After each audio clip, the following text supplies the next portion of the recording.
UN Security Council holds emergency meeting on violation of Polish airspace.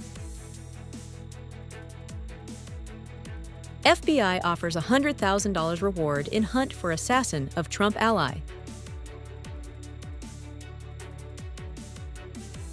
The flame of Soviet movement still shines.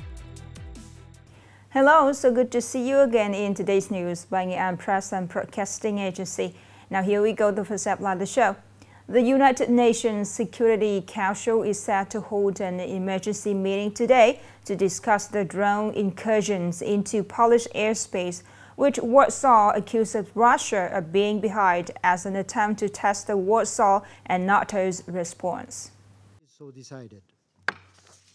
The meeting was convened at the request of UN Security Council member states, including Slovenia, Denmark, Greece, France, and the UK.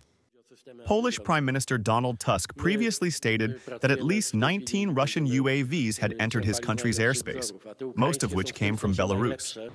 Warsaw considers this an unprecedented attack on a country which is a member of the European Union, EU, and the North Atlantic Treaty Organization, NATO. Russia has denied these accusations. Meanwhile, speaking to reporters, U.S. President Donald Trump suggested the UAVs might have crossed the border by mistake. However, Poland rejected this view and called it a serious provocation. Poland has also stepped up its air defenses and imposed a no-fly zone in the eastern border area, while Germany has deployed Typhoon fighters and France deployed 3 Rafale fighter jets to support Poland. The U.S. Federal Bureau of Investigation, or FBI, has announced a reward up to $100,000 for anyone who provides information leading to the arrest of suspect who shot dead Charlie Kirk, a far-right activist and a close ally of the President Donald Trump, on September 10. Charlie Kirk, the founder of Turning Point USA, and a highly influential figure among the far-right youth in the U.S., was shot in the neck while speaking to hundreds of people at an event at Utah Valley University. Security camera footage shows a young male suspect dressed in black, wearing a cap and sunglasses, who climbed onto a rooftop, then opened fire and fled into a nearby residential area. Police have seized a rifle believed to be the murder weapon, along with fingerprints and shoe prints. More than 7,000 tips have been collected so far, but no arrest has been made. Trump called the act horrific and ordered flags to be flown at half-staff nationwide. Leaders from both parties have condemned the assassination and called for an end to political violence in the U.S. Vietnamese Prime Minister Phạm Minh Chính has signed a dispatch urging ministries, agencies and localities to drastically speed up disbursement of public investment funds in 2025, aiming to fulfill 100% of the plan. As of the end of August, the disbursement rate reached 46.3% of the plan, higher than the same period last year. The Prime Minister emphasized that public investment disbursement is an urgent and strategically important political task for boosting growth and stabilizing the macroeconomy. Localities and ministries must create detailed plans for each project, promptly resolve obstacles, flexibly reallocate capital, and strengthen discipline while strictly handling delays and weaknesses. Focus should also be on national key works and interregional projects, ensuring progress, quality, and preventing waste and loss. Upcoming are some updated news. The Ministry of Industry and Trade has just issued a dispatch on implementing the Prime Minister's directive on the 2025 growth targets, which aim to turn Vietnam into a major logistics hub to boost exports and competitiveness.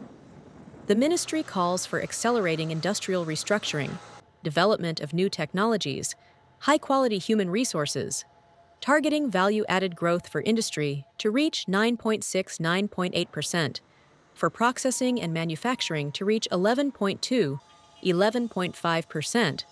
Solutions are also needed to increase export turnover by 12% and a trade surplus to $30 billion USD.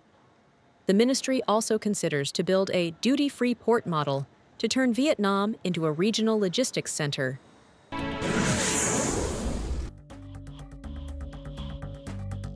the Prime Minister has assigned Nghe An Province People's Committee as the managing agency for the Vinh Tan Thuy Expressway project, a strategic route connecting the Dien Chau Bai Vot Expressway to the Tan Thuy Border Gate Economic Zone.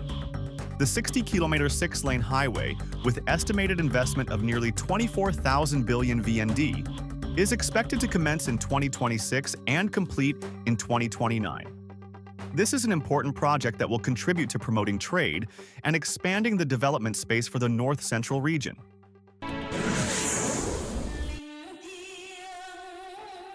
Tonight, at the Nghe An Nye Tin Soviet Museum, a ceremony will be held to commemorate the 995th anniversary of Nghe An's title, 10/30/2025, the 95th anniversary of the Nye Tin Soviet movement, September 12, 1930, 2025, and to receive the certificate of National Special Monument for location tied to the Nghe Tin Soviet movement in Nghe An.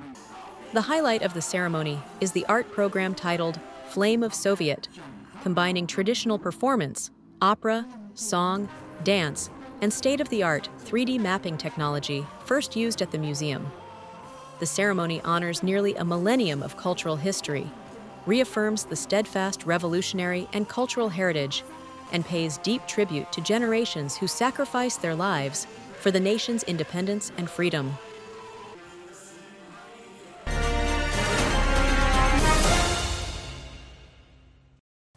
"95 years have passed, but the revolutionary flame of Nghe Tin Soviet movement still burns in every people's heart in Nghe An.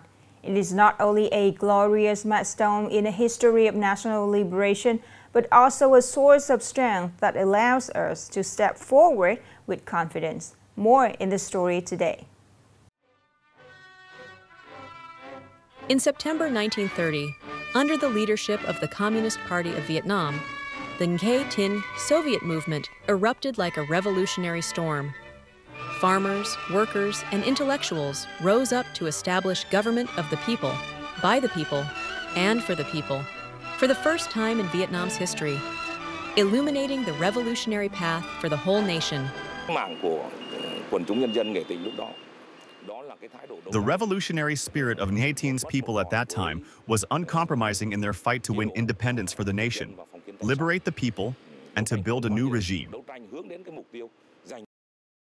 Famous painter Lê Huy Thiep, who was awarded the State Prize for Literature and Arts, is the only son of two communist soldiers, Lê Huy Thiep and Nguyen Thi Thu, and the nephew of a steadfast female communist soldier in the Nghe Tin Soviet movement. For Thiep, the family tradition and the glorious memories of his relatives are motivations for his artistic achievements and contributions to the country. Since childhood, I have always been told that I am the son of a revolutionary veteran. So I have always strived hard. Later, I chose to follow the career path of my great-uncle, the painter Le Van Minh, whose name is now given to a street in Nghe An. Over 95 years, the flame of Soviet has lit up the struggles against foreign aggression and the construction of Nghe An and Ha Tin. It embodies the resilience and unity of our ancestors and becomes an inner force urging the young generation to contribute to the homeland's development. The previous generations dedicated themselves to the fatherland and the people. They were not afraid of hardship and were always ready to sacrifice their personal interests. To continue this tradition, we young people do not just make empty promises, but act with concrete actions, proactivity, creativity, diligent study, and preservation of cultural identity. We are ready to get involved in science and technology to drive the nation toward greater prosperity. The flame of Soviet stands as proof that from hardship, miracles can be born. And today, that flame still guides our steps on the journey to build a strong, civilized, prosperous homeland. The last story to end our news today. Thank you so much for your attention. Goodbye for now and see you later.